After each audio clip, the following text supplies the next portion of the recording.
کیا آپ یا آپ کے بچے قرآن سیکھنا چاہتے ہیں؟ جو حضرات ابھی تک قرآن کریم نہیں سیکھ سکے یا اپنے بچوں کی قرآنی تعلیم کے لیے فکر مند ہیں تو گھر بیٹھے 30 منٹ روزانہ دے کر قرآن کریم تجوید اور ترجمے کے ساتھ سیکھ سکتے ہیں اور حفظ بھی کر سکتے ہیں۔ جب ملاحم کا دور شروع ہوگا تو اللہ تعالیٰ اٹھائے گا ایک لشکر یا لشکروں پر لشکر موالی میں سے۔ موالی کون ہے؟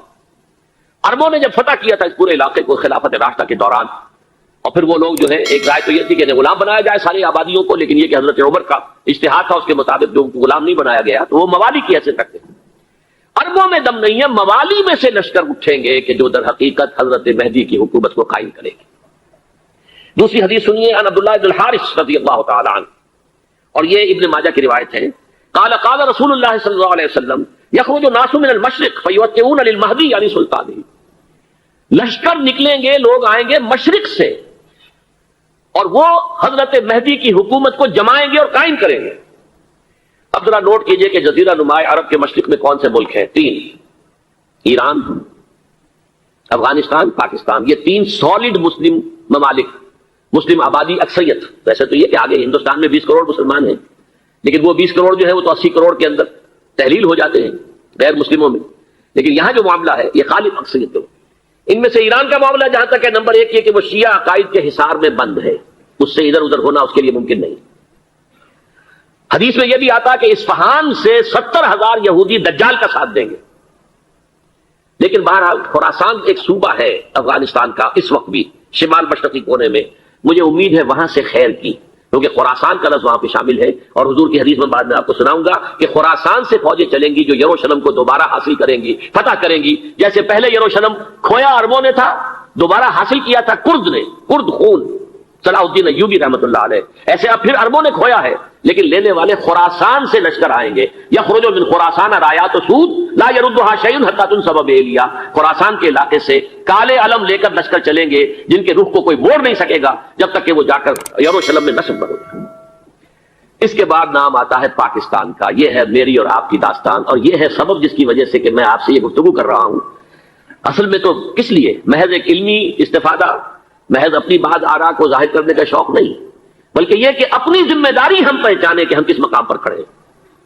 دیکھیے، اس پاکستان کے بارے میں یا ہندوستان کے بارے میں علامہ اقبال نے کہا تھا اپنے ترانہ ملی میں، میرے عرب کو آئی ٹھنڈی ہوا جہاں سے، میرا وطن وہی ہے، میرا وطن وہی ہے۔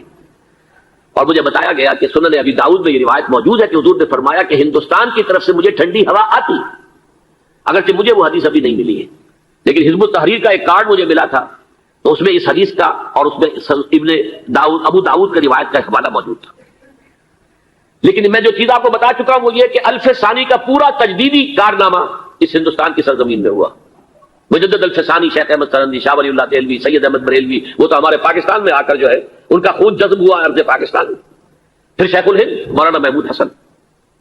تحریک خلافت چلی تو صرف ہندوستان میں چلی اور کہیں نہیں چلی۔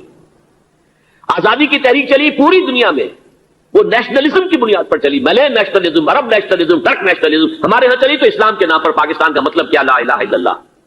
پھر پاکستان قائم ہوا معجزے کے طور پر، بلکہ نازل ہوا ہے لیلۃ القدر میں، انا انزلناہ فی لیلۃ القدر، جیسے قرآن نازل ہوا ہے لیلۃ القدر میں، یہ پاکستان بھی نازل ہوا ہے لیلۃ القدر میں۔ اس کا برقرار رہنا ابھی تک معجزہ ہے۔ ہندو یہ سمجھتا تھا، کانگریس سمجھتی تھی کہ جھٹپٹ ختم ہو جائے گا۔ پھر یہ کہ اس کا قرارداد مقاصد کا پاس ہو جانا، مزید بھی اور اضافی دفعات دستور میں آ جانا، اب کمرشل انٹرسٹ کو ربا قرار دے کر حرام قرار دینا، یہ سارے لینڈ مارکس ہیں کہ جو اشارہ کر رہے ہیں کسی چیز کی طرف، معاملہ کدھر جا رہا ہے۔ پھر یہ کہ یہ جو 14ویں صدی کے مجدد تھے شیخ الہند، اس کے بعد سے کچھ ایسی شخصیتیں عظیم پیدا ہوئی ہیں ہند میں جن کو میں سمجھتا ہوں کہ 14ویں صدی کے مجدد اور 15ویں صدی کے مجدد کے درمیان یہ 15ویں صدی کے مجدد کی راہ کو سیدھا کرنے والے، جیسے کہ حضرت یحییٰ نے کہا تھا میں تو آنے والے کا راستہ سیدھا کر رہا ہوں حضرت عیسیٰ کے لیے، ایسے ہی 15ویں صدی کے لیے امام مہدی کے لیے راستہ صاف کرنے والے سب سے پہلے علامہ اقبال، جنہوں نے اسلام کا تصور دین کی حیثیت سے دوبارہ زندہ کیا ہے، ورنہ اسلام ایک مذہب کی شکل اختیار کر چکا تھا۔ پھر مولانا مودودی، مولانا ابوالکلام آزاد حکومت الہیہ کے نعرے کے ساتھ میدان میں آئے۔ یہ اقبال نے جو تصور پیش کیا تھا اس پر عملی جدوجہد کے لیے حزب اللہ قائم ہوئی۔ نوٹ کر لیجیے 11 برس کا فرق ہے عمر کا علامہ اقبال کے اور ابوالکلام کے، اور 1913 میں جب حزب اللہ قائم کیا اس وقت علامہ اقبال کی ملی شاعری اپنے عروج کو پہنچ چکی تھی۔ پھر یہ کہ علامہ اقبال کے بعد تعبیر جو ہے اسلام کی وہ ابوالکلام نے کی، لیکن روایتی علماء کی شدید مخالفت کی وجہ سے وہ بدل ہو کر چھوڑ گئے، کانگریس میں شامل ہو گئے، بساط جو ہے حزب اللہ کی انہوں نے لپیٹ دی، پھر مولانا مودودی آئے، انہوں نے وہ ڈور جو ہے اس کا سرا تھاما، جماعت اسلامی قائم کی حکومت الہیہ ہی کے قیام کے لیے، اگرچہ میرے نزدیک یہ کہ وہ انتخابی اور ایک قومی سیاست کی ایک جماعت بن کر پاکستان میں جو ہے دلدل میں پھنس گئی ہے، اب ہم اس کی کوشش کر رہے ہیں، تنظیم اسلامی اور یہ تحریک خلافت جس کے تحت یہ جلسہ ہو رہا ہے، یہ ساری چیزیں وہ ہیں کہ آپ کو سوائے پاکستان کے اور کہیں نہیں ملیں گی پوری دنیا۔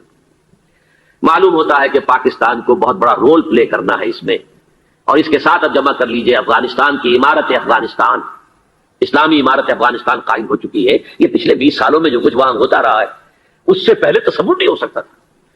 کابل جو ہے وہ تو جیسے پیرس کا تمدن تھا ویسے کابل کا تھا، وہی لباس، وہی سکرٹس۔ یہاں جب آئے تھے شاہ ظاہر شاہ سرکاری دورے پر تو ان کی جو ملکہ صاحبہ تھی ان کے ساتھ وہ سکرٹ میں ملبوس تھی۔ کابل جو ہے وہ بالکل ایک پیرس کی طرح کا شہر تھا۔ آج کابل جو ہے جا کر دیکھیے، علامہ اقبال کے فرزند بھی دیکھ کر آئے ہیں، تو اگرچہ وہ خود میں سمجھتا ہوں کہ خاصے انہیں آپ لبرل کہیں، آزاد خیال کہیں، لیکن اس درجے متاثر ہو کر آئے تھے کہ انہوں نے یہ کہا افغانستان میں جو میں نے حالات دیکھے ہیں کہ اگر 2-4 اور مسلمان ملکوں کے اندر یہ نظام قائم ہو جائے تو پوری دنیا مسلمان ہو جائے گی۔ یہ سب کچھ کیسے ہو رہا ہے؟ یہ آنے والے دور کی جھلکیاں ہیں۔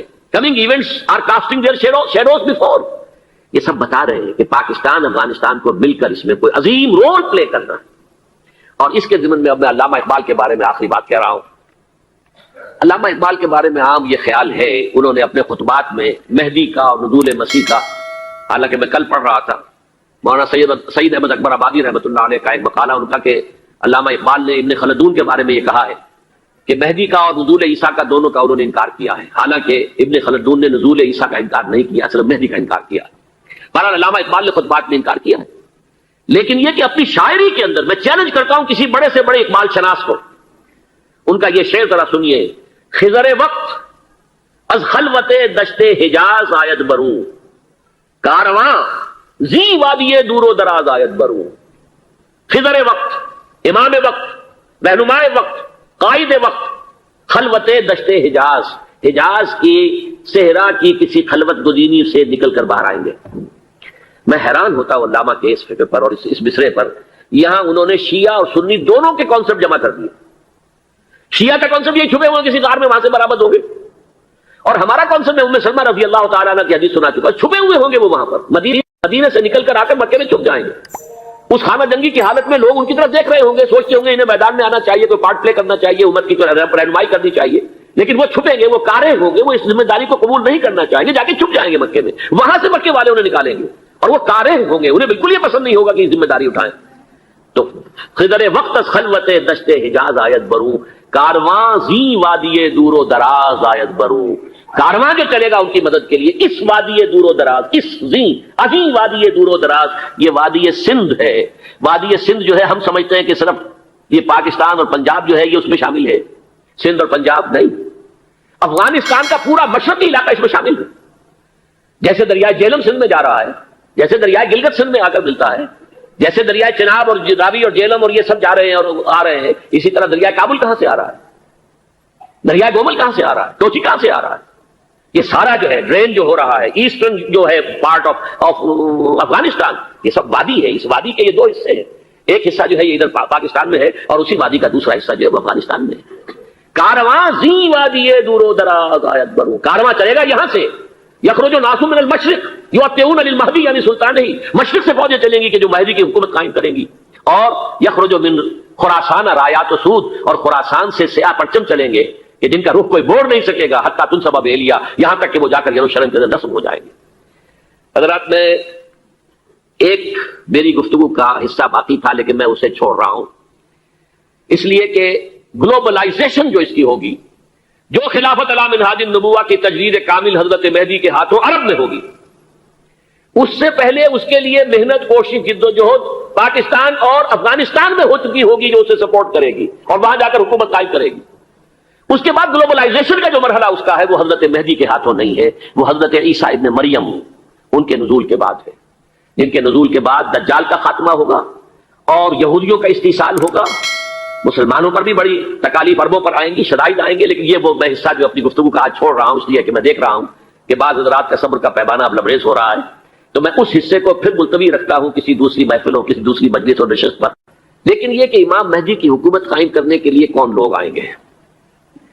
عرب جو ہیں وہ اندر سے کھوکھلے ہو چکے ہیں.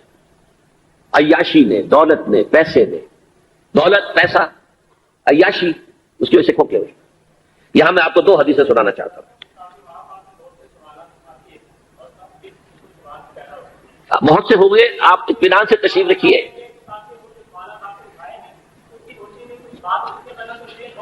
بہت ہوگی، بات ہوگی، آپ اس طرح صبر سے سن لیجئے. میں تقریباً اپنی گفتگو کے اختتام تک پہنچ رہا ہوں. سنن ابن ماجہ کی روایت ہے حضرت ابو ہریرہ سے رضی اللہ تعالی عنہ قال قال رسول اللہ صلی اللہ علیہ وسلم اذا وقعت الملاحم بعث اللہ بعثا من الموالی هم اکرم العرب فرسا واجودهم سلاحا یوید اللہ بهم الدین. رواہ ابن ماجہ عن ابی ہریرہ رضی اللہ تعالی عنہ. جب ملاحم کا دور شروع ہوگا تو اللہ تعالیٰ اٹھائے گا ایک لشکر یا لشکروں پر لشکر موالی میں سے. موالی کون ہے؟ عربوں نے جب فتح کیا تھا اس پورے علاقے کو خلافت راشدہ کے دوران، اور پھر وہ لوگ جو ہے، ایک رائے تو یہ تھی کہ انہیں غلام بنایا جائے ساری آبادیوں کو، لیکن یہ کہ حضرت عمر کا اجتہاد تھا، اس کے مطابق جو غلام نہیں بنایا گیا تو وہ موالی کی حیثیت رکھتے ہیں. عربوں میں دم نہیں ہے، موالی میں سے لشکر اٹھیں گے کہ جو در حقیقت حضرت مہدی کی حکومت کو قائم کرے گی. دوسری حدیث سنیے عن عبداللہ بن الحارث رضی اللہ تعالی عنہ، اور یہ ابن ماجہ کی روایت ہے. قال قال رسول اللہ صلی اللہ علیہ وسلم یخرج الناس من المشرق فیوطئون للمہدی یعنی سلطانہ. لشکر نکلیں گے، لوگ آئیں گے مشرق سے، اور وہ حضرت مہدی کی حکومت کو جمائیں گے اور قائم کریں گے. اب ذرا نوٹ کیجئے کہ جزیرہ نماء عرب کے مشرق میں کون سے ملک ہیں؟ تین: ایران، افغانستان، پاکستان. یہ تین سالڈ مسلم ممالک، مسلم آبادی اکثریت. ویسے تو یہ کہ آگے ہندوستان میں 20 کروڑ مسلمان ہیں، لیکن وہ 20 کروڑ جو ہے وہ تو 80 کروڑ کے اندر تحلیل ہو جاتے ہیں غیر مسلموں میں. لیکن یہاں جو معاملہ ہے یہ خالص اکثریت. ان میں سے ایران کا معاملہ جہاں تک ہے، نمبر 1 یہ کہ وہ شیعہ عقائد کے حصار میں بند ہے، اس سے ادھر ادھر ہونا اس کے لیے ممکن نہیں. حدیث میں یہ بھی آتا کہ اصفہان سے 70,000 یہودی دجال کا ساتھ دیں گے. لیکن بہرحال خراسان ایک صوبہ ہے افغانستان کا اس وقت بھی شمال مشرقی کونے میں. مجھے امید ہے وہاں سے خیر کی، کیونکہ خراسان کا لفظ وہاں پہ شامل ہے. اور حضور کی حدیث میں بعد میں آپ کو سناؤں گا کہ خراسان سے فوجیں چلیں گی جو یروشلم کو دوبارہ حاصل کریں گی، فتح کریں گی. جیسے پہلے یروشلم کھویا عربوں نے تھا، دوبارہ حاصل کیا تھا کرد نے، کرد خون صلاح الدین ایوبی رحمۃ اللہ علیہ. ایسے اب پھر عربوں نے کھویا ہے، لیکن لینے والے خراسان سے لشکر آئیں گے. یخرج من خراسان رایات سود لا یردها شیء حتی تنصب بإیلیا. خراسان کے علاقے سے کالے علم لے کر لشکر چلیں گے جن کے رخ کو کوئی موڑ نہیں سکے گا جب تک کہ وہ جا کر یروشلم میں نصب نہ ہو جائے. اس کے بعد نام آتا ہے پاکستان کا. یہ ہے میری اور آپ کی داستان، اور یہ ہے سبب جس کی وجہ سے کہ میں آپ سے یہ گفتگو کر رہا ہوں. اصل میں تو کس لیے؟ محض ایک علمی استفادہ، محض اپنی بعض آراء کو ظاہر کرنے کا شوق نہیں، بلکہ یہ کہ اپنی ذمہ داری ہم پہچانے کہ ہم کس مقام پر کھڑے ہیں. دیکھیے، اس پاکستان کے بارے میں یا ہندوستان کے بارے میں علامہ اقبال نے کہا تھا اپنے ترانہ ملی میں، میرے عرب کو آئی ٹھنڈی ہوا جہاں سے، میرا وطن وہی ہے، میرا وطن وہی ہے. اور مجھے بتایا گیا کہ سنن ابی داؤد میں یہ روایت موجود ہے کہ حضور نے فرمایا کہ ہندوستان کی طرف سے مجھے ٹھنڈی ہوا آتی. اگرچہ مجھے وہ حدیث ابھی نہیں ملی ہے، لیکن حزب التحریر کا ایک کارڈ مجھے ملا تھا، تو اس میں اس حدیث کا اور اس میں ابن داؤد ابو داؤد کی روایت کا حوالہ موجود تھا. لیکن میں جو چیز آپ کو بتا چکا ہوں وہ یہ کہ الف ثانی کا پورا تجدیدی کارنامہ اس ہندوستان کی سرزمین میں ہوا. مجدد الف ثانی شیخ احمد سرندی، شاہ ولی اللہ دہلوی، سید احمد بریلوی، وہ تو ہمارے پاکستان میں آ کر جو ہے ان کا خون جذب ہوا ارض پاکستان میں. پھر شیخ الہند مولانا محمود حسن. تحریک خلافت چلی تو صرف ہندوستان میں چلی اور کہیں نہیں چلی. آزادی کی تحریک چلی پوری دنیا میں، وہ نیشنلزم کی بنیاد پر چلی، ملے نیشنلزم، عرب نیشنلزم، ترک نیشنلزم. ہمارے یہاں چلی تو اسلام کے نام پر. پاکستان کا مطلب کیا؟ لا الہ الا اللہ. پھر پاکستان قائم ہوا معجزے کے طور پر، بلکہ نازل ہوا ہے لیلۃ القدر میں. انا انزلناہ فی لیلۃ القدر. جیسے قرآن نازل ہوا ہے لیلۃ القدر میں، یہ پاکستان بھی نازل ہوا ہے لیلۃ القدر میں. اس کا برقرار رہنا ابھی تک معجزہ ہے. ہندو یہ سمجھتا تھا، کانگریس سمجھتی تھی کہ جھٹپٹ ختم ہو جائے گا. پھر یہ کہ اس کا قرارداد مقاصد کا پاس ہو جانا، مزید بھی اور اضافی دفعات دستور میں آ جانا، اب کمرشل انٹرسٹ کو ربا قرار دے کر حرام قرار دینا، یہ سارے لینڈ مارکس ہیں کہ جو اشارہ کر رہے ہیں کسی چیز کی طرف، معاملہ کدھر جا رہا ہے. پھر یہ کہ یہ جو 14ویں صدی کے مجدد تھے شیخ الہند، اس کے بعد سے کچھ ایسی شخصیتیں عظیم پیدا ہوئی ہیں ہند میں جن کو میں سمجھتا ہوں کہ 14ویں صدی کے مجدد اور 15ویں صدی کے مجدد کے درمیان یہ 15ویں صدی کے مجدد کی راہ کو سیدھا کرنے والے، جیسے کہ حضرت یحییٰ نے کہا تھا میں تو آنے والے کا راستہ سیدھا کر رہا ہوں حضرت عیسیٰ کے لیے، ایسے ہی 15ویں صدی کے لیے امام مہدی کے لیے راستہ صاف کرنے والے سب سے پہلے علامہ اقبال، جنہوں نے اسلام کا تصور دین کی حیثیت سے دوبارہ زندہ کیا ہے، ورنہ اسلام ایک مذہب کی شکل اختیار کر چکا تھا۔ پھر مولانا مودودی، مولانا ابوالکلام آزاد حکومت الہیہ کے نعرے کے ساتھ میدان میں آئے۔ یہ اقبال نے جو تصور پیش کیا تھا اس پر عملی جد و جہد کے لیے حزب اللہ قائم ہوئی۔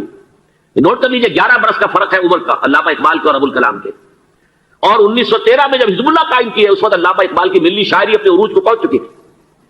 پھر یہ کہ علامہ اقبال کے بعد تعمیل جو ہے اس کام کی وہ ابوالکلام نے کی، لیکن روایتی علماء کی شدید مخالفت کی وجہ سے وہ بددل ہو کر چھوڑ گئے، کانگریس میں شامل ہو گئے، بساط جو ہے حزب اللہ کی انہوں نے لپیٹ دی۔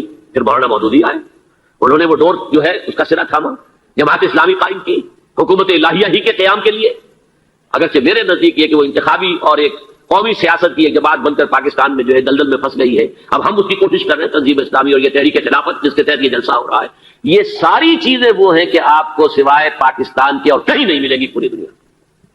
معلوم ہوتا ہے کہ پاکستان کو بہت بڑا رول پلے کرنا ہے اس میں، اور اس کے ساتھ اب جمع کر لیجئے افغانستان کی عمارت افغانستان، اسلامی عمارت افغانستان قائم ہو چکی ہے۔ یہ پچھلے 20 سالوں میں جو کچھ وہاں ہوتا رہا ہے اس سے پہلے تصور نہیں ہو سکتا تھا۔ کابل جو ہے وہ تو جیسے پیرس کا تمدن تھا ویسے کابل کا تھا، وہی لباس، وہی سکرٹس۔ یہاں جب آئے تھے شاہ ساحل ظاہر شاہ سرکاری دورے پر تو ان کی جو ملکہ صاحبہ تھی ان کے ساتھ تو سکرٹ میں ملبوس تھی۔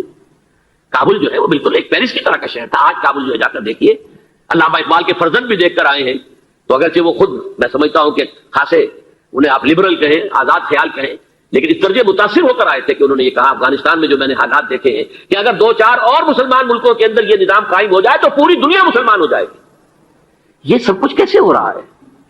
یہ آنے والے دور کی جھلکیاں ہیں۔ Coming events are casting their shadows before. یہ سب بتا رہے ہیں کہ پاکستان افغانستان کو مل کر اس میں کوئی عظیم رول پلے کرنا ہے۔ اور اس کے ضمن میں اب میں علامہ اقبال کے بارے میں آخری بات کہہ رہا ہوں۔ علامہ اقبال کے بارے میں عام یہ خیال ہے، انہوں نے اپنے خطبات میں مہدی کا اور نزول مسیح کا، حالانکہ میں کل پڑھ رہا تھا مولانا سعید احمد اکبر آبادی رحمۃ اللہ علیہ کا ایک مقالہ ان کا کہ علامہ اقبال نے ابن خلدون کے بارے میں یہ کہا ہے کہ مہدی کا اور نزول عیسیٰ کا دونوں کا انہوں نے انکار کیا ہے، حالانکہ ابن خلدون نے نزول عیسیٰ کا انکار نہیں کیا، صرف مہدی کا انکار کیا ہے۔ بہرحال علامہ اقبال نے خطبات میں انکار کیا ہے، لیکن یہ کہ اپنی شاعری کے اندر میں چیلنج کرتا ہوں کسی بڑے سے بڑے اقبال شناس کو، ان کا یہ شعر ذرا سنیے۔ خضر وقت از خلوت دشت حجاز آید بروں، کارواں زی وادی دور و دراز آید بروں۔ خضر وقت، امام وقت، رہنمائے وقت، قائد وقت، خلوت دشت حجاز، حجاز کی صحرا کی کسی خلوت گزینی سے نکل کر باہر آئیں گے۔ میں حیران ہوتا ہوں علامہ کے اس فکر پر اور اس مصرے پر۔ یہاں انہوں نے شیعہ اور سنی دونوں کے کانسیپٹ جمع کر دیے۔ شیعہ کا کانسیپٹ یہ چھپے ہوئے کسی غار میں وہاں سے برآمد ہوں گے، اور ہمارا کانسیپٹ میں ام سلمہ رضی اللہ تعالیٰ عنہ کی حدیث سنا چکا، چھپے ہوئے ہوں گے وہ وہاں پر، مدینے سے نکل کر آ کر مکے میں چھپ جائیں گے۔ اس خانہ جنگی کی حالت میں لوگ ان کی طرف دیکھ رہے ہوں گے، سوچتے ہوں گے انہیں میدان میں آنا چاہیے، کوئی پارٹ پلے کرنا چاہیے، امت کی رہنمائی کرنی چاہیے، لیکن وہ چھپیں گے، وہ کارے ہوں گے، وہ اس ذمہ داری کو قبول نہیں کرنا چاہیں گے، جا کے چھپ جائیں گے مکے میں، وہاں سے مکے والے انہیں نکالیں گے، اور وہ کارے ہوں گے، انہیں بالکل یہ پسند نہیں ہوگا کہ یہ ذمہ داری اٹھائیں۔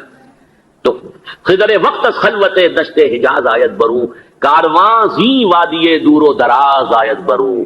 کارواں جو چلے گا ان کی مدد کے لیے اس وادی دور و دراز، اس زی عظیم وادی دور و دراز، یہ وادی سندھ ہے۔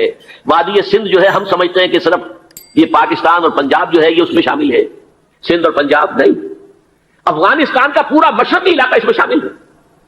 جیسے دریائے جہلم سندھ میں جا رہا ہے، جیسے دریائے گلگت سندھ میں آ کر ملتا ہے، جیسے دریائے چناب اور راوی اور جہلم اور یہ سب جا رہے ہیں اور آ رہے ہیں، اسی طرح دریائے کابل کہاں سے آ رہا ہے، دریائے گومل کہاں سے آ رہا ہے، ٹوچی کہاں سے آ رہا ہے، یہ سارا جو ہے ڈرین جو ہو رہا ہے، ایسٹرن جو ہے پارٹ آف افغانستان، یہ سب وادی ہے۔ اس وادی کے یہ دو حصے ہیں، ایک حصہ جو ہے یہ ادھر پاکستان میں ہے اور اسی وادی کا دوسرا حصہ جو ہے وہ افغانستان میں ہے۔ کارواں زی وادی دور و دراز آیت بروں، کارواں چلے گا یہاں سے، یخرج الناس من المشرق یؤتون للمہدی یعنی سلطان ہی، مشرق سے فوجیں چلیں گی کہ جو مہدی کی حکومت قائم کریں گی، اور یخرج من خراسان رایات و سود، اور خراسان سے سیاہ پرچم چلیں گے کہ جن کا رخ کوئی موڑ نہیں سکے گا، حتیٰ تنصب بیلیا، یہاں تک کہ وہ جا کر یروشلم کے اندر نصب ہو جائے گی۔ حضرات، میں ایک میری گفتگو کا حصہ باقی تھا لیکن میں اسے چھوڑ رہا ہوں اس لیے کہ گلوبلائزیشن جو اس کی ہوگی، جو خلافت علی منہاج النبوہ کی تجدید کامل حضرت مہدی کے ہاتھوں عرب میں ہوگی، اس سے پہلے اس کے لیے محنت، کوشش، جد و جہد پاکستان اور افغانستان میں ہو چکی ہوگی جو اسے سپورٹ کرے گی اور وہاں جا کر حکومت قائم کرے گی۔ اس کے بعد گلوبلائزیشن کا جو مرحلہ اس کا ہے وہ حضرت مہدی کے ہاتھوں نہیں ہے، وہ حضرت عیسیٰ ابن مریم ان کے نزول کے بعد ہے، جن کے نزول کے بعد دجال کا خاتمہ ہوگا اور یہودیوں کا استحصال ہوگا، مسلمانوں پر بھی بڑی تکالیف اربوں پر آئیں گی، شدائد آئیں گے، لیکن اب 15ویں صدی میں ہم ہیں۔ اب ایک بات میں کہہ رہا ہوں اور وہ میری ذاتی رائے ہے، گمان، اندازہ، اس میں مجھ سے اختلاف کرنے کا ہر ایک کو حق ہے۔ میرے نزدیک 15ویں صدی ہجری اب مجدد کامل الامام المہدی سلسلہ تجدید خلافت کی آخری کڑی کے ظہور کا وقت ہے۔ اس میں مجھے ایک تو قرآن مجید سے اشارہ ملا ہے، اشارہ ہے، میں اسے تفسیر نہیں کہتا۔ میرے نزدیک قرآن مجید میں چند آیتیں سورہ مدثر کی اور چند آیتیں سورہ انشقاق کی بڑی عجیب ہے۔ سورہ مدثر کی آیات میں حضور کی آمد کا نقشہ کھینچا گیا ہے، کلا والقمر واللیل اذ ادبر والصبح اذا اسفر انہا لإحدى الکبر نذیرا للبشر لمن شاء منکم ان یتقدم او یتأخر۔ نہیں، قسم ہے چاند کی، کلا والقمر واللیل اذ ادبر، اور رات کی جبکہ وہ پیٹھ موڑ لے جانے لگے اور صبح کی جبکہ وہ روشن ہو جائے۔ حضور سے پہلے 600 برس ایسے گزرے ہیں دنیا میں کہ نبوت کا سورج نہیں تھا، بس چاند جیسے مستعار روشنی چاند کی ہوتی ہے، تو سابقہ انبیاء کی مستعار روشنی تو کوئی دنیا میں تھی، دھندلی دھندلی جیسی چاند کی ہوتی ہے، لیکن وہ سورج نہیں تھا۔ لیکن اب وہ رات ختم ہو رہی ہے، واللیل اذ ادبر، جا رہی ہے محمد صلی اللہ علیہ وسلم کا سورج، یہ شمس نبوت و رسالت طلوع ہو گیا۔ والصبح اذا اسفر انہا لإحدى الکبر، بہت بڑی باتوں میں سے ایک بات ہے جو ہوئی ہے، وہ معمولی واقعہ نہیں ہے، احدى الکبر، یہ تاریخ انسانی کے عظیم ترین واقعات میں سے ہے بعثت محمدی، نذیرا للبشر، پوری نوع انسانی کے لیے نذیر بن کر آئے۔ یہ تو ہے حضور کا معاملہ، لیکن اب جو معاملہ ہونا ہے دوبارہ، اس لیے کہ خلافت علی منہاج النبوت دوبارہ اب قائم ہوگی انشاءاللہ۔ حضور کے بعد میں آپ کو بتا چکا ہوں، خلافت راشدہ ختم ہونے کے بعد سے زوال زوال زوال زوال زوال زوال زوال زوال زوال، تھوڑا سا 2.5 سال کا 2 سال کا وقفہ آیا ہے حضرت عمر بن عبدالعزیز کا، ورنہ زوال زوال زوال زوال زوال، اگرچہ اس زوال کو 1000 سال لگے ہیں۔ یہ عمارت جو محمد نے بنائی تھی ایک دن میں نہیں گر گئی صلی اللہ علیہ وسلم، کھنڈر بتا رہے ہیں عمارت عظیم تھی، 1000 سال کے بعد پھر یورپ کے سیلاب نے آ کر اس کو گرایا ہے اور ختم کیا ہے، ورنہ 1000 سال تک سطوت و شوکت کے ساتھ امت مسلمہ تو موجود رہی ہے، چاہے اسلام جو ہے وہ حکومت کی سطح پر موجود نہیں تھا۔ بہرحال اب جو اس کا دور آیا ہے دوبارہ خلافت علی منہاج النبوہ کا دور، اس کا نقشہ سورہ انشقاق میں کھینچا گیا ہے۔ فلا اقسم بالشفق، اب دیکھیے سورج غروب ہو گیا، حضور کی بعثت کے وقت وہ سورج رسالت طلوع ہوا تھا، اب وہ سورج غروب ہو چکا ہے۔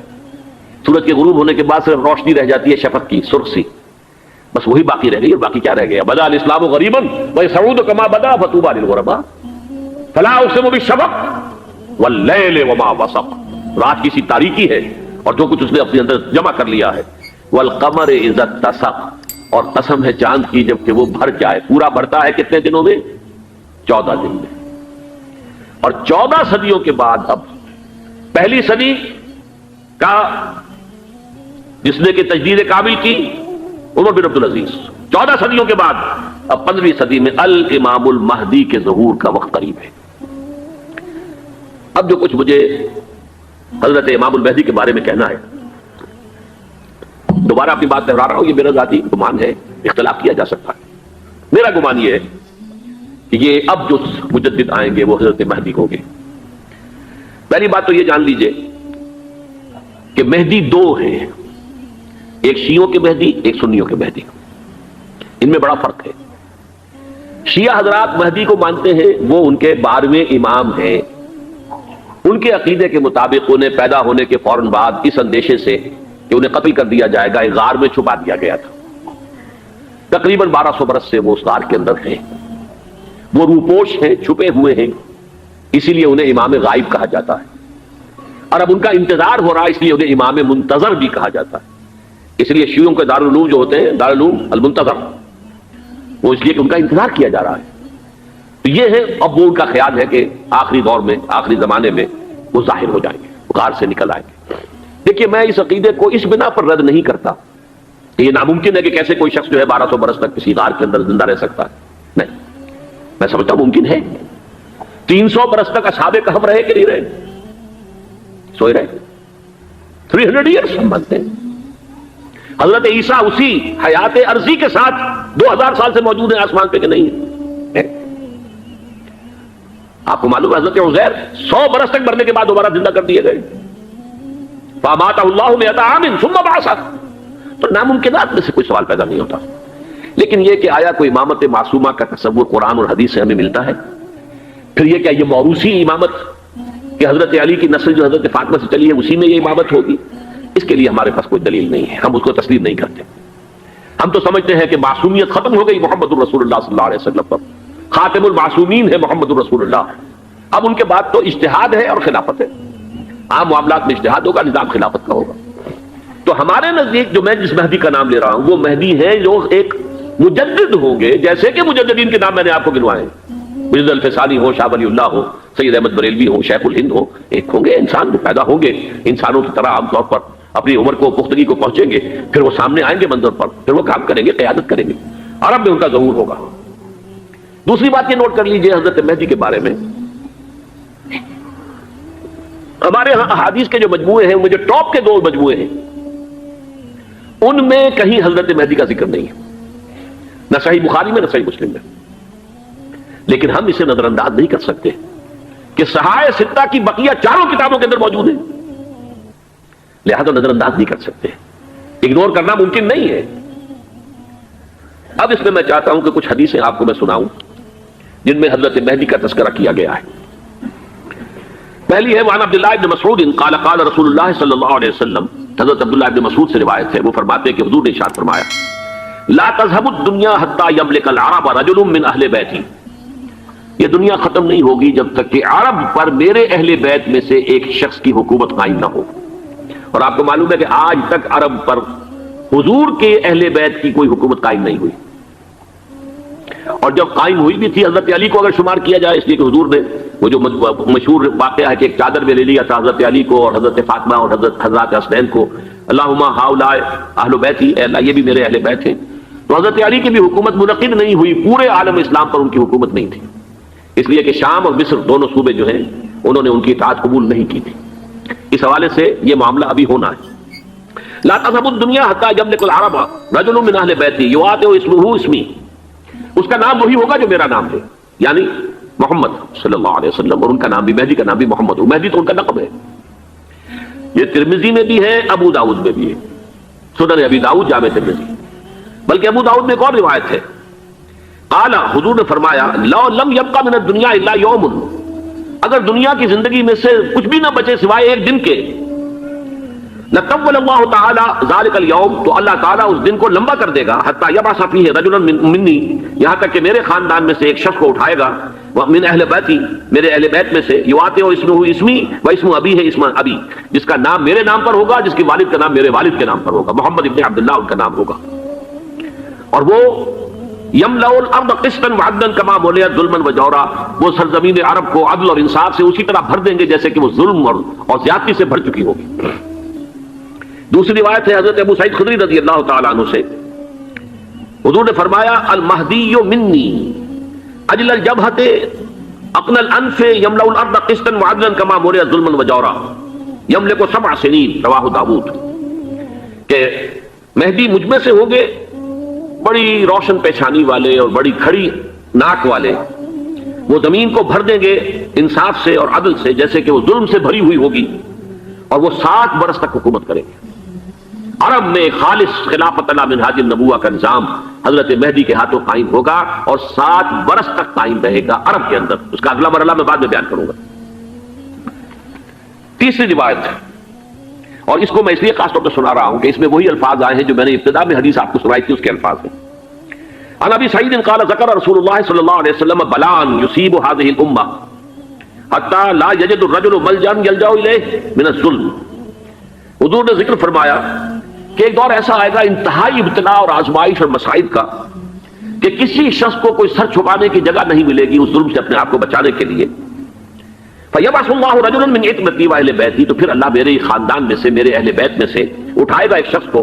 فَيَمْلَأُ بِهِ الْأَرْضَ قِسْطًا وَعَدْلًا، اور اس کے ذریعے سے اللہ تعالیٰ زمین کو عدل و قسط سے بھر دے گا. يَرْضَى عَنْهُ سَاكِنُ السَّمَاءِ، یہ وہی الفاظ آ گئے. اب اس سے پھر راضی ہو جائیں گے آسمانوں میں رہنے والے بھی، وَسَاكِنُ الْأَرْضِ، اور زمین میں رہنے والے بھی. لَا تَدَعُ السَّمَاءُ مِنْ قِطَرِهَا شَيْئًا إِلَّا صَبَّتْهُ، آسمان اپنا ایک قطرہ بھی نہیں روکے گا مگر یہ کہ اس کو زمین کے اوپر نثار کر دے گا، بارش کی شکل میں گرا دے گا. وَلَا تَدَعُ الْأَرْضُ مِن نَبَاتِهَا شَيْئًا إِلَّا أَخْرَجَتْهُ، اور زمین اپنی پیداوار میں سے کوئی شے نہیں چھپائے گی، نہیں روکے گی مگر خود کو ظاہر کر دے گی. چوتھی حدیث جو ہے وہ حضرت ام سلمہ سے رضی اللہ تعالی عنہ قال سمعت رسول اللہ صلی اللہ علیہ وسلم یقول المہدی من عترتی من اولاد فاطمہ، رواہ ابو داؤد، یہ بھی سنن ابو داؤد کی روایت ہے. حضور نے فرمایا مہدی میرے خاندان سے، میرے اہل بیت سے ہوں گے، یعنی اولاد فاطمہ میں سے، اور تفسیر اس کی آتی ہے کہ حضرت حسن کی اولاد میں سے ہوں گے. پانچویں حدیث میں آپ کو سنا رہا ہوں، اور اس میں ایک عجیب مشابہت آپ کے سامنے آئے گی حضرت عمر بن عبدالعزیز کے ساتھ. یہ اول اور آخری کڑی کے درمیان مشابہت. ان علی رضی اللہ تعالی عنہ، یہ حدیث جو ہے مسند احمد ابن حنبل میں بھی ہے اور سنن ابن ماجہ میں بھی ہے. قال قال رسول اللہ صلی اللہ علیہ وسلم المہدی منا اہل البیت یصلحہ اللہ فی لیلۃ، مہدی ہم میں سے ہوں گے، ہمارے اہل بیت میں سے، اور اللہ ایک ہی رات میں ان کی اصلاح کر دے گا. یعنی وہ پہلے سے کوئی زیادہ روحانی یا دینی کوئی اس سے بڑی شخصیت نہیں ہوں گے، لیکن ایک ہی رات میں اللہ تعالیٰ ان کی سیرت و کردار کے اندر انقلاب عظیم برپا کر دے گا. جیسے کہ میں نے عرض کیا تھا آپ سے کہ عمر بن عبدالعزیز کی زندگی میں انقلاب عظیم آیا ہے. خلافت کا بوجھ پڑتے ہی کہاں وہ خوش باش اور خوش لباس اور خوش خوراک، وہ شہزادہ ٹھاٹ باٹ والا، جاگیر والا، گورنر کا بیٹا اور خود گورنر، اور کہاں یہ کہ اس کی وہ درویشی جو میرے نزدیک واللہ عالم، ڈرتے ڈرتے کہہ رہا ہوں، میرے نزدیک وہ حضرت ابوبکر، حضرت عمر اور حضرت علی کی درویشی کو بھی مات دے گئی. لیکن کنٹراسٹ بہت شدید ہے. وہاں جو بھی کچھ تھا وہ تدریجاً آیا تھا، ہوتے ہوتے ہوتے اور یہاں سڈن آیا. چھٹی حدیث عن انس سمعت رسول اللہ صلی اللہ علیہ وسلم یقول نحن ولد عبد المطلب سعادت اہل الجنہ، ہم عبد المطلب کی جو اولاد ہیں اور نسل ہیں، ہم جنت کے سردار ہیں. اور پھر آپ نے نام گنوائے ہیں، انا وحمزۃ وعلی وجعفر والحسن والحسین والمہدی، میں خود اور حضرت حمزہ بنو عبد المطلب میں سے، عبد المطلب کے بیٹے، اور علی اور جعفر حضرت علی کے بھائی جعفر طیار، اور حسن اور حسین حضرت فاطمہ کے لخت جگر حضرت علی کے بیٹے، والمہدی، اور آخر میں جا کر پھر مہدی. اب میں آپ کو ایک حدیث سنانے چلا ہوں جس میں ایک عجیب نقشہ سامنے آتا ہے کہ یہ مہدی جب ظاہر ہوں گے تو کس طور سے ظاہر ہوں گے، ان کے ظہور کی کیفیت کیا ہوگی، کیف یظہر. یہ روایت ہے حضرت ام سلمہ سے رضی اللہ تعالی عنہا، حضور کی زوجہ محترمہ ہیں. فرماتی ہیں ام سلمہ عن النبی صلی اللہ علیہ وسلم قال یکون اختلاف عند موت خلیفۃ، موت خلیفۃ، حضور نے فرمایا ایک خلیفہ کی موت پر اختلاف واقع ہو جائے گا، خانہ جنگی ہو جائے گی. فیخرج رجل من اہل المدینہ حاربا الی مکہ، پھر مدینے کے لوگوں میں سے ایک شخص نکلے گا، بھاگے گا اور جا کر پناہ لے گا اور چھپ جائے گا مکے میں. فیاتیہ ناس من اہل مکہ، پھر اس کے پاس آئیں گے اہل مکہ، مکہ کے لوگ، فیخرجونہ، اور اسے نکالیں گے، جہاں وہ چھپے ہوئے ہوں گے وہاں سے نکالیں گے. وہو کارہ، اور وہ بالکل اس کو پسند نہیں کر رہے ہوں گے، نہ وہ خواہش مند ہوں گے کہ ان کے ہاتھ پر بیعت کی جائے، نہ وہ یہ چاہیں گے کہ وہ میدان میں آئیں اور ان کو جو ہے اپنا لیڈر مانا جائے. وہو کارہ فیبایعونہ بین الرکن والمقام، لیکن لوگ جو ہے پھر اصرار کے ساتھ ان کے ہاتھ پر بیعت کریں گے رکن اور مقام کے درمیان. رکن وہ کونا ہے خانہ کعبہ کا جس میں حجر اسود لگا ہوا ہے، اور مقام ابراہیم جو ہے، ان دونوں کے مابین جو یہ علاقہ ہے یہاں پر وہ بیعت ہوگی. وَيُبْعَثُ إِلَيْهِ بَعْثٌ مِنَ الشَّامِ، ان کے خلاف ایک لشکر بھیجا جائے گا شام سے. نہیں کہا جا سکتا کہ باسی حکومت اس وقت کی جو ہے اس کی طرف سے کوئی مسئلہ اس طرح کا اٹھ کھڑا ہو، اس لیے کہ ابھی تو بہرحال باسی حکومت وہاں ہے. فَيُخْسَفُ بِهِمْ بِالْبَيْضَاءِ بَيْنَ مَكَّةَ وَالْمَدِينَةِ، لیکن اللہ تعالیٰ اس لشکر کو مکے اور مدینے کے درمیان وادی بیضاء میں دھسا دے گا زمین کے اندر پورے کے پورے لشکر کو. فَإِذَا رَأَى النَّاسُ ذَلِكَ، جب لوگ یہ دیکھیں گے اتنی بڑی نشانی ظاہر ہو گئی، أَتَاهُ أَبْدَالُ الشَّامِ وَعَصَائِبٌ مِنْ من العراق فیبایعونہ، اب شام سے سارے کے سارے جو اولیاء اللہ ہیں وہ بھی آئیں گے، اور عراق سے جوک در جوک لوگ آئیں گے اور ان سے بیعت کریں گے۔ وَيَعْمَلُ فِي النَّاسِ بِسُنَّةِ نَبِيِّهِمْ، پھر وہ عمل کریں گے لوگوں کے مابین، حکومت کریں گے اپنے نبی کی سنت کے مطابق۔ وَيُلْقِ الْإِسْلَامُ بِجَنَانِهِ، اور اسلام اپنی گردن زمین پر ٹکا دے گا۔ وَالْأَرْضَ، فی الارض زمین میں، فَيَلْبَسُ 7 سنین، پھر وہ 70 برس تک حکمران رہیں گے، 7 برس تک حکمران رہیں گے۔ ثم یتوفا، پھر ان کا انتقال ہوگا، ویصلی علیہ المسلمون، اور مسلمان ان پر نماز پڑھیں گے۔ یہ جو میں نے آپ کے سامنے نقشہ کھینچا ہے، اس سے اب میں ایک نتیجہ نکالتا ہوں، اسے بھی میرا گمان کہیے، اختلاف بھی کر سکتے ہیں آپ، اگر اس کو وزنی سمجھے تو قبول بھی کر سکتے ہیں۔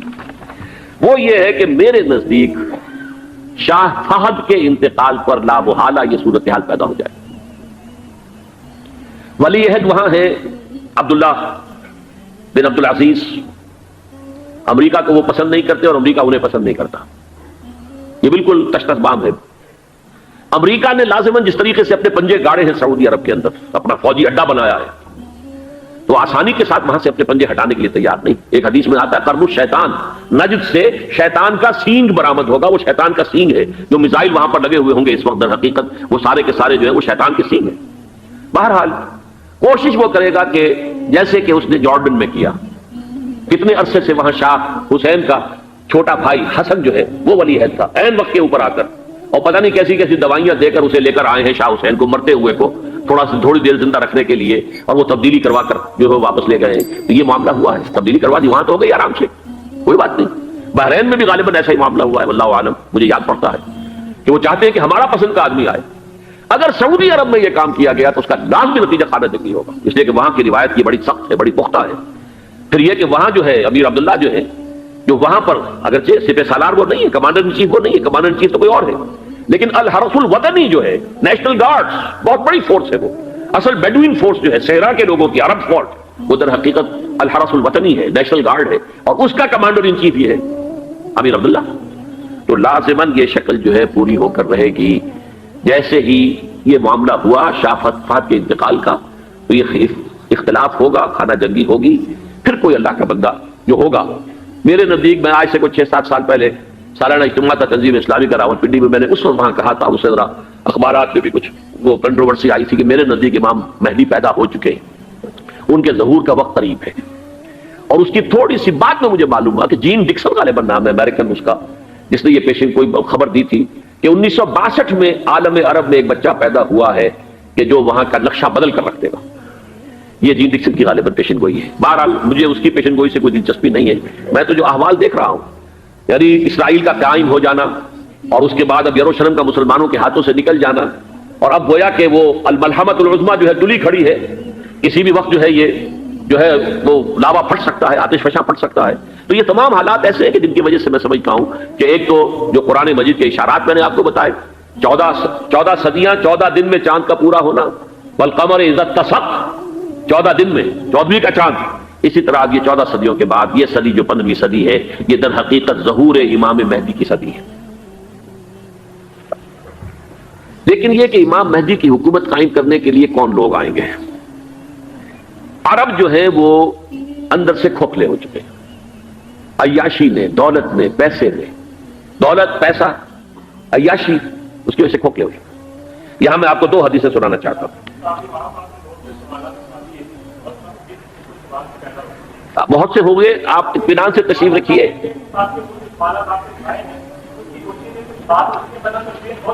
بہت ہوگی، بات ہوگی، آپ اس طرح صبر سے سن لیجئے۔ میں اب تقریباً اپنی گفتگو کے اختتام تک پہنچ رہا ہوں۔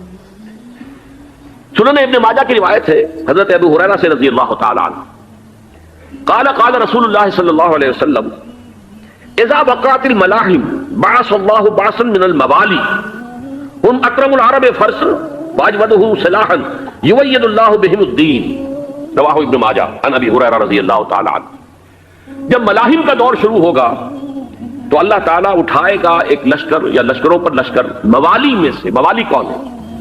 عربوں نے جب فتح کیا تھا اس پورے علاقے کو خلافت راشدہ کے دوران، اور پھر وہ لوگ جو ہے، ایک رائے تو یہ تھی کہ غلام بنایا جائے ساری آبادیوں کو، لیکن یہ کہ حضرت عمر کا اجتہاد تھا، اس کے مطابق ان کو غلام نہیں بنایا گیا، تو وہ موالی کی حیثیت رکھتے ہیں۔ اربوں میں دم نہیں ہے، موالی میں سے لشکر اٹھیں گے کہ جو در حقیقت حضرت مہدی کی حکومت کو قائم کریں گے۔ دوسری حدیث سنیے، عن عبداللہ بن الحارث رضی اللہ تعالی عنہ، اور یہ ابن ماجہ کی روایت ہے، قال قال رسول اللہ صلی اللہ علیہ وسلم یخرج ناس من المشرق فیوطئون للمہدی یعنی سلطانی، لشکر نکلیں گے، لوگ آئیں گے مشرق سے اور وہ حضرت مہدی کی حکومت کو جمائیں گے اور قائم کریں گے۔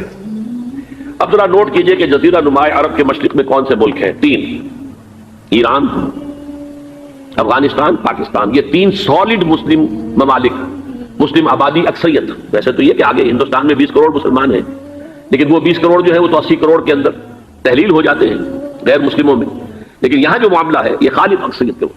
ان میں سے ایران کا معاملہ جہاں تک ہے، نمبر 1 یہ کہ وہ شیعہ عقائد کے حصار میں بند ہے، اس سے ادھر ادھر ہونا اس کے لیے ممکن نہیں۔ حدیث میں یہ بھی آتا کہ اصفہان سے 70,000 یہودی دجال کا ساتھ دیں گے، لیکن بہرحال خراسان ایک صوبہ ہے افغانستان کا اس وقت بھی شمال مشرقی کونے میں، مجھے امید ہے وہاں سے خیر کی، کیونکہ خراسان کا لفظ وہاں پہ شامل ہے، اور حضور کی حدیث میں بعد میں آپ کو سناؤں گا کہ خراسان سے فوجیں چلیں گی جو یروشلم کو دوبارہ حاصل کریں گی، فتح کریں گی، جیسے پہلے یروشلم کھویا عربوں نے تھا، دوبارہ حاصل کیا تھا کرد نے، کرد خون صلاح الدین ایوبی رحمۃ اللہ علیہ، ایسے اب پھر عربوں نے کھویا ہے، لیکن لینے والے خراسان سے لشکر آئیں گے۔ یخرج من خراسان رایات سود لا يردها شیء حتی تنصب بإیلیا، خراسان کے علاقے سے کالے علم لے کر لشکر چلیں گے جن کے رخ کو کوئی موڑ نہیں سکے گا جب تک کہ وہ جا کر یروشلم میں نصب نہ ہو جائے۔ اس کے بعد نام آتا ہے پاکستان کا، یہ ہے میری اور آپ کی داستان، اور یہ ہے سبب جس کی وجہ سے کہ میں آپ سے یہ گفتگو کر رہا ہوں۔ اصل میں تو کس لیے؟ محض ایک علمی استفادہ، محض اپنی بات آراء کو ظاہر کرنے کا شوق نہیں، بلکہ یہ کہ اپنی ذمہ داری ہم پہچانے کہ ہم کس مقام پر کھڑے ہیں۔ دیکھیے اس پاکستان کے بارے میں یا ہندوستان کے بارے میں علامہ اقبال نے کہا تھا اپنے ترانہ ملی میں، میر عرب کو آئی ٹھنڈی ہوا جہاں سے، میرا وطن وہی ہے، میرا وطن وہی ہے۔ اور مجھے بتایا گیا کہ سنن ابی داؤد میں یہ روایت موجود ہے کہ حضور نے فرمایا کہ ہندوستان کی طرف سے مجھے ٹھنڈی ہوا آتی، اگرچہ مجھے وہ حدیث ابھی نہیں ملی ہے، لیکن حزب التحریر کا ایک کارڈ مجھے ملا تھا، تو اس میں اس حدیث کا اور اس میں ابن داؤد ابو داؤد کا روایت کا حوالہ موجود تھا۔ لیکن میں جو چیز آپ کو بتا چکا ہوں وہ یہ کہ الف ثانی کا پورا تجدیدی کارنامہ اس ہندوستان کی سرزمین میں ہوا۔ مجدد الف ثانی شیخ احمد سرندی، شاہ ولی اللہ دہلوی، سید احمد بریلوی، وہ تو ہمارے پاکستان میں آ کر جو ہے ان کا خون جذب ہوا ارض پاکستان میں۔ پھر شیخ الہند مولانا محمود حسن، تحریک خلافت چلی تو صرف ہندوستان میں چلی اور کہیں نہیں چلی۔ آزادی کی تحریک چلی پوری دنیا میں، وہ نیشنلزم کی بنیاد پر چلی، ملے نیشنلزم، عرب نیشنلزم، ترک نیشنلزم، ہمارے یہاں چلی تو اسلام کے نام پر۔ پاکستان کا مطلب کیا؟ لا الہ الا اللہ۔ پھر پاکستان قائم ہوا معجزے کے طور پر، بلکہ نازل ہوا ہے لیلۃ القدر میں، انا انزلناہ فی لیلۃ القدر، جیسے قرآن نازل ہوا لیلۃ القدر میں، یہ پاکستان بھی نازل ہوا لیلۃ القدر میں۔ اس کا برقرار رہنا ابھی تک معجزہ ہے۔ ہندو یہ سمجھتا تھا، کانگریس سمجھتی تھی کہ جھٹپٹ ختم ہو جائے گا۔ پھر یہ کہ اس کا قرارداد مقاصد کا پاس ہو جانا، مزید بھی اور اضافی دفعات دستور میں آ جانا، اب کمرشل انٹرسٹ کو ربا قرار دے کر حرام قرار دینا، یہ سارے لینڈ مارکس ہیں کہ جو اشارہ کر رہے ہیں کسی چیز کی طرف، معاملہ کدھر جا رہا ہے۔ پھر یہ کہ یہ جو 14ویں صدی کے مجدد تھے شیخ الہند، اس کے بعد سے کچھ ایسی شخصیتیں عظیم پیدا ہوئی ہیں ہند میں جن کو میں سمجھتا ہوں کہ 14ویں صدی کے مجدد اور 15ویں صدی کے مجدد کے درمیان، یہ 15ویں صدی کے مجدد کی راہ کو سیدھا کرنے والے، جیسے کہ حضرت یحییٰ نے کہا تھا میں تو آنے والے کا راستہ سیدھا کر رہا ہوں حضرت عیسیٰ کے لیے، ایسے ہی 15ویں صدی کے لیے امام مہدی کے لیے راستہ صاف کرنے والے سب سے پہلے علامہ اقبال، جنہوں نے اسلام کا تصور دین کی حیثیت سے دوبارہ زندہ کیا ہے، ورنہ اسلام ایک مذہب کی شکل اختیار کر چکا تھا۔ پھر مولانا مودودی، مولانا ابوالکلام آزاد حکومت الہیہ کے نعرے کے ساتھ میدان میں آئے۔ یہ اقبال نے جو تصور پیش کیا تھا اس پر عملی جدوجہد کے لیے حزب اللہ قائم ہوئی۔ نوٹ کر لیجیے 11 برس کا فرق ہے عمر کا علامہ اقبال کے اور ابوالکلام کے، اور 1913 میں جب حزب اللہ قائم کی ہے اس وقت علامہ اقبال کی ملی شاعری اپنے عروج کو پہنچ چکی تھی۔ پھر یہ کہ علامہ اقبال کے بعد تعبیر جو ہے اس کام کی وہ ابوالکلام نے کی، لیکن روایتی علماء کی شدید مخالفت کی وجہ سے وہ بدل ہو کر چھوڑ گئے، کانگریس میں شامل ہو گئے، بساط جو ہے حزب اللہ کی انہوں نے لپیٹ دی۔ پھر مولانا مودودی آئے، انہوں نے وہ ڈور جو ہے اس کا سرا تھاما، جماعت اسلامی قائم کی حکومت الہیہ ہی کے قیام کے لیے، اگرچہ میرے نزدیک یہ کہ وہ انتخابی اور ایک قومی سیاست کی ایک جماعت بن کر پاکستان میں جو ہے دلدل میں پھنس گئی ہے۔ اب ہم اس کی کوشش کر رہے ہیں، تنظیم اسلامی اور یہ تحریک خلافت جس کے تحت یہ جلسہ ہو رہا ہے، یہ ساری چیزیں وہ ہیں کہ آپ کو سوائے پاکستان کے اور کہیں نہیں ملیں گی پوری دنیا میں۔ معلوم ہوتا ہے کہ پاکستان کو بہت بڑا رول پلے کرنا ہے اس میں، اور اس کے ساتھ اب جمع کر لیجئے افغانستان کی عمارت افغانستان، اسلامی عمارت افغانستان قائم ہو چکی ہے. یہ پچھلے 20 سالوں میں جو کچھ وہاں ہوتا رہا ہے اس سے پہلے تصور نہیں ہو سکتا تھا. کابل جو ہے وہ تو جیسے پیرس کا تمدن تھا ویسے کابل کا تھا، وہی لباس، وہی اسکرٹس. یہاں جب آئے تھے شاہ ظاہر شاہ سرکاری دورے پر تو ان کی جو ملکہ صاحبہ تھی ان کے ساتھ اسکرٹ میں ملبوس تھی. کابل جو ہے وہ بالکل ایک پیرس کی طرح کا شہر تھا. آج کابل جو ہے جا کر دیکھیے، علامہ اقبال کے فرزند بھی دیکھ کر آئے ہیں، تو اگرچہ وہ خود میں سمجھتا ہوں کہ خاصے انہیں آپ لبرل کہیں، آزاد خیال کہیں، لیکن اس درجے متاثر ہو کر آئے تھے کہ انہوں نے یہ کہا افغانستان میں جو میں نے حالات دیکھے ہیں کہ اگر 2-4 اور مسلمان ملکوں کے اندر یہ نظام قائم ہو جائے تو پوری دنیا مسلمان ہو جائے گی. یہ سب کچھ کیسے ہو رہا ہے؟ یہ آنے والے دور کی جھلکیاں ہیں. Coming events are casting their shadows before. یہ سب بتا رہے ہیں کہ پاکستان افغانستان کو مل کر اس میں کوئی عظیم رول پلے کرنا ہے. اور اس کے ضمن میں اب میں علامہ اقبال کے بارے میں آخری بات کہہ رہا ہوں. علامہ اقبال کے بارے میں عام یہ خیال ہے، انہوں نے اپنے خطبات میں مہدی کا اور نزول مسیح کا، حالانکہ میں کل پڑھ رہا تھا مولانا سید احمد اکبر آبادی رحمۃ اللہ علیہ کا ایک مقالہ ان کا کہ علامہ اقبال نے ابن خلدون کے بارے میں یہ کہا ہے کہ مہدی کا اور نزول عیسیٰ کا دونوں کا انہوں نے انکار کیا ہے. حالانکہ ابن خلدون نے نزول عیسیٰ کا انکار نہیں کیا، صرف مہدی کا انکار کیا. بہرحال علامہ اقبال نے خطبات میں انکار کیا ہے. لیکن یہ کہ اپنی شاعری کے اندر میں چیلنج کرتا ہوں کسی بڑے سے بڑے اقبال شناس کو، ان کا یہ شعر ذرا سنیے. خضر وقت از خلوت دشت حجاز آید بروں، کارواں زی وادی دور و دراز آید بروں. خضر وقت، امام وقت، رہنمائے وقت، قائد وقت، خلوت دشت حجاز، حجاز کی صحرا کی کسی خلوت گزینی سے نکل کر باہر آئیں گے. میں حیران ہوتا ہوں علامہ کے اس فکر پر اور اس مصرے پر. یہاں انہوں نے شیعہ اور سنی دونوں کے کانسیپٹ جمع کر دیے. شیعہ کا کانسیپٹ یہ چھپے ہوئے کسی غار میں وہاں سے برآمد ہوں گے، اور ہمارا کانسیپٹ میں ام سلمہ رضی اللہ تعالیٰ عنہ کی حدیث سنا چکا، چھپے ہوئے ہوں گے وہ وہاں پر، مدینے سے نکل کر آ کر مکے میں چھپ جائیں گے. اس خانہ جنگی کی حالت میں لوگ ان کی طرف دیکھ رہے ہوں گے، سوچتے ہوں گے انہیں میدان میں آنا چاہیے، کوئی پارٹ پلے کرنا چاہیے، امت کی رہنمائی کرنی چاہیے. لیکن وہ چھپیں گے، وہ کارے ہوں گے، وہ اس ذمہ داری کو قبول نہیں کرنا چاہیں گے، جا کے چھپ جائیں گے مکے میں. وہاں سے مکے والے انہیں نکالیں گے اور وہ کارے ہوں گے، انہیں بالکل یہ پسند نہیں ہوگا کہ یہ ذمہ داری اٹھائیں. تو خضر وقت از خلوت دشت حجاز آیت بروں، کارواں زی وادی دور و دراز آیت بروں. کارواں جو چلے گا ان کی مدد کے لیے اس وادی دور و دراز، اس زی عظیم وادی دور و دراز، یہ وادی سندھ ہے. وادی سندھ جو ہے ہم سمجھتے ہیں کہ صرف یہ پاکستان اور پنجاب جو ہے یہ اس میں شامل ہے.